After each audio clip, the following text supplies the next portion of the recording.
Hello vegetables! Welcome back to my channel. So for today's video, finally makakapag-update na ako sa inyo kung ano yung pinakang effect sa akin nitong ibang variants ng Sorico lotions. Etong Sorico Glutathione Whitening Lotion Bright Up and Glow with 10 times gluta. Ayan. So ito yung merong SPF 50 PA+++.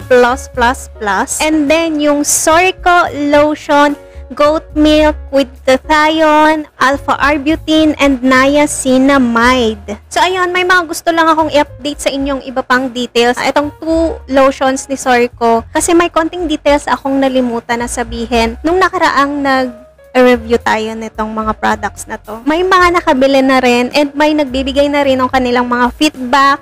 So, thank you so much doon sa mga nag-comment, yung mga nag-share. So, okay, unahin natin tong si Sorico Glutathione, itong color red variant. Of course, definitely pang day to dahil meron siyang UV protection, meron siyang SPF 50, PA+++ na ino-offer. So, very good to pagdating sa daytime. So, ang maganda dito, kahit nasa bahay ka lang, pwedeng-pwede kang mag-apply nito. Kasi, alam naman natin lahat tayo, parang ang pinaka-iniiwasan natin sa mga lotions, diba? Yung lagkit, yung malagkit na feeling. The good thing about this is wala siyang ganun. Fast absorbing siya and surprisingly hindi siya malagkit sa feeling. And then of course ayun pa, meron siyang mga whitening ingredients. So meron ka ng protection from UVA, UVB at the same time meron siyang whitening effect.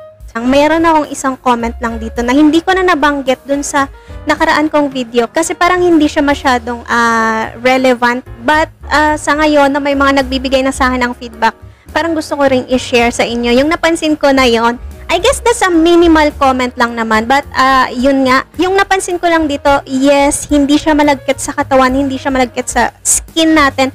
Pero pagdating sa kamay, actually, nung na-notice ko yon dun sa mga unang application ko, sabi ko, baka may something wrong lang sa kamay ko. Kasi yung kamay ko medyo makalyo. Malayo sa ganda yung kamay ko kasi makalyo. And alam mo yun, feeling ko kung walang mga lotion, kung hindi ako nag-a-apply ng mga lotion, mas nagsasuffer ngayon yung kamay ko, itong palm ko, ayan.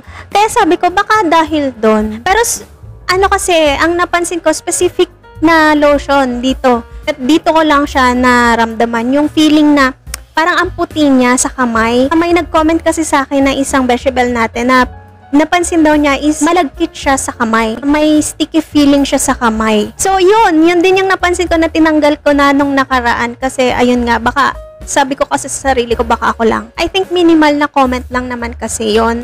Medyo maraming nagtatanong sa akin, pati sa TikTok, kung normal lang daw ba na may pagka-pink yung kanyang color, yung pinakang content. And so yes, may pagka-pink talaga yung color niya. Ayan, powder pink, hindi naman todo pink. Pero pag napansin mo kasi, up close, ayan, may pagka-pinkish siya.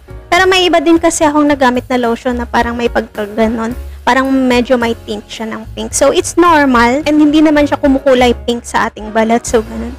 Ayan, naglagay na ako ng backup light dito. Kasi, anong oras na agad? So, baka mamaya-maya dumilim na naman agad. Magdilim na naman tayo dito. I don't recommend this na gamitin nyo sa beach.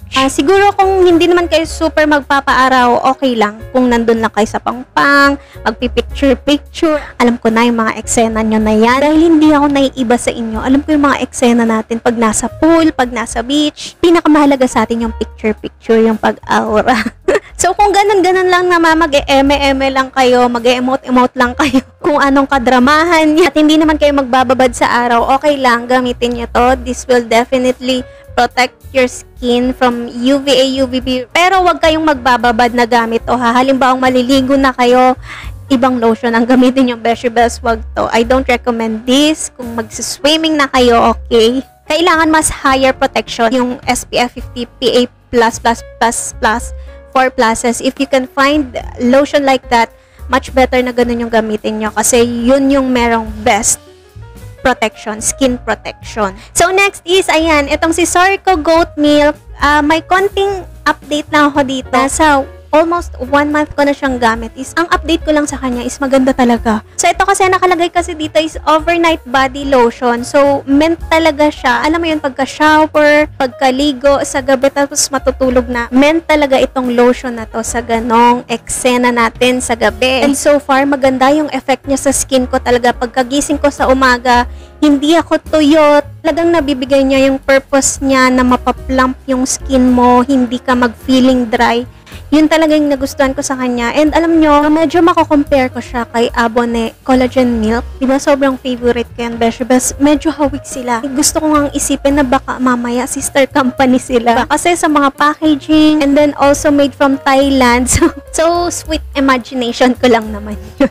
Kasi gusto ko sila pareho. Lalo na to, itong variant na to, and then si Collagen Milk, gustong gusto ko, Beshiebes. Yeah, yun lang. So far, wala akong comment dito. Maganda talaga siya. Then yung texture niya na sobrang moisturizing pero hindi malagkit sa katawan. Ang ganda nito, Beshiebes, talaga. Ito yung pinaka-favorite ko sa lahat ng Sourco lotions so far. And also, itong si Glutathione, so good. I'm planning to try tuloy yung mga iba pa nilang products. May iba pa silang in-offer products, parang collagen and chuchu. Basta, meron pa. And yes, ganun kasi ako pag nagandahan ako sa isang product ng isang brand. Parang gusto ko, itatry ko din yung iba pa nilang products. Pag may budget, ganun.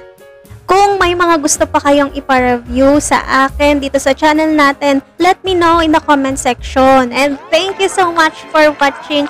I hope I can see you again on my next video. Thank you so much for watching, Beshiebes.